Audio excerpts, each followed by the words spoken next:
Welcome to another video brought to you by Hythe Mineral Waters. Hurry before it runs out. We're not running out today though.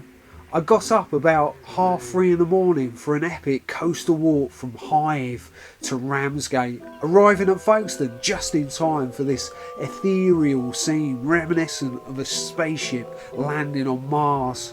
What a great incentive for getting up early, and yet it was mostly quiet except for the dawn chorus and rattle of pebbles on the beach as the foxes came off nature's night shift. The southeast coastline is one of the most battle-scarred regions of Britain, being the gateway to Europe, and yet it's also teeming with life, a wildlife haven. In fact, a whole nature reserve was created out of the spoils of the Channel Tunnel at Sandown.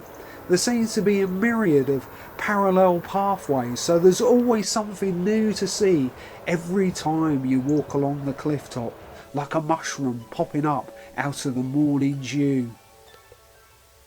Even the train spotters won't be disappointed.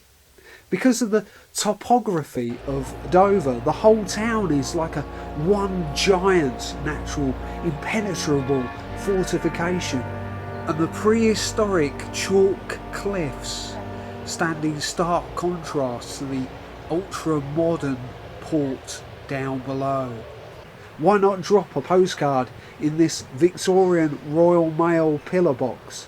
The views are breathtaking on the East Cliff, and talking about that, we've captured the fresh, unpolluted sea air in a souvenir bottle, so you can take it back home for your future grandchildren to study.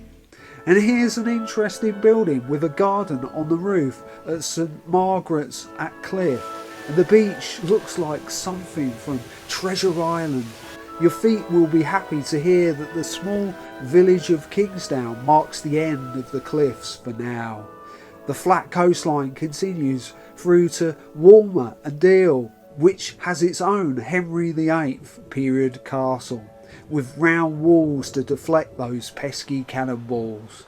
And here's an abandoned old Art Deco style cinema. Have a rest at the Sandown Castle Community Garden before you commence the painfully pebbly pathway from Deal to Sandwich. Across the windswept golf course, everybody's familiar with the typical spirally garden snail shell. But what about this conically shaped land snail? Ever wondered where the top 5% live? Well, with golf courses and a place to moor your yachts nearby, and security guards 24/7 at checkpoints at either end, Sandwich Bay seems to fit the bill. Rather than walking along the mudflats, I wandered into Sandwich. Not that one, but the town, with its still functioning Art Deco cinema, and I looked up and spotted this curious ghost sign.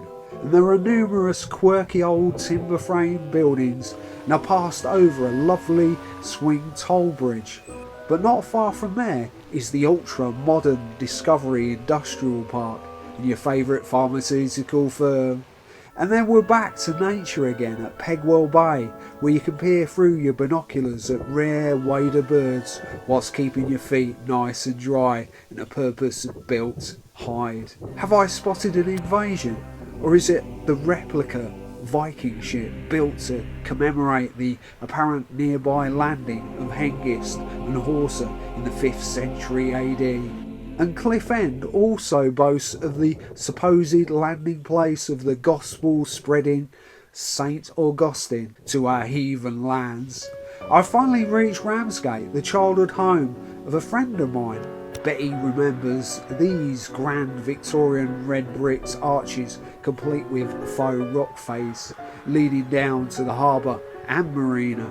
I missed the last bus, but after a mile or so extra walk, I found this impressive train station building. Thank you for watching my video, and please feel free to leave a comment and feedback. Now that you've seen that video, you might want to click on these other cardboard adventures.